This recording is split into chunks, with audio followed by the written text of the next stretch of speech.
For Frank Kocman of Bryan, it was indeed a culture shock when 1 minute he was a teenager working on the farm, the next marching among the 30-foot snowdrifts in Europe about to fight the Battle of the Bulge. Hi, I'm Tom Turbiville. This is Bravo Brazos Valley, brought to you by Meese & Associates. December of 1944, and America's involvement in World War II was in its fourth winter. Rewind 7 months, Frank Kocman had just graduated from Stephen F. Austin. Uncle Sam was already calling. In fact, he needed a student deferment just to finish high school. Thought he was headed to Japan to fight the war, but his infantry unit was needed more in Europe to battle Hitler's winter push. A big change for me, especially the snow drifts that were 25 and 30 feet deep, because coming from central Texas here, 1 or 2 inches of snow rarely in a period of time.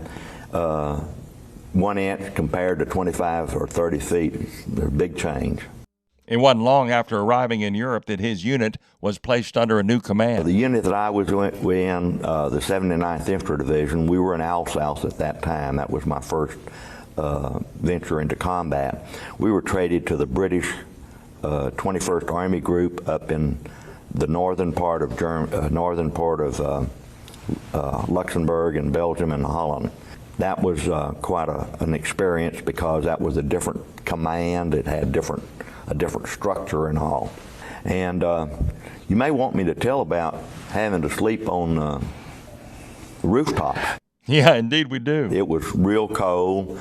There was water for as far as the eye could see, and you don't have any place to sleep except in tree trunks or chimneys on rooftops, or in my case, I slept on top of a canvas deuce-and-a-half truck, and periodically I'd scoop the water off the canvas because the canvas held the water. But that was quite an experience. Sometimes we don't really get a grasp of what it was like for the young men to go from the safe environment of home immediately into service in a foreign country.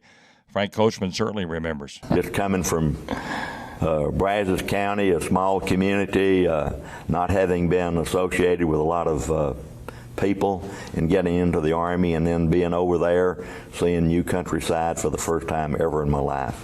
I didn't even dream of that when I was in high school.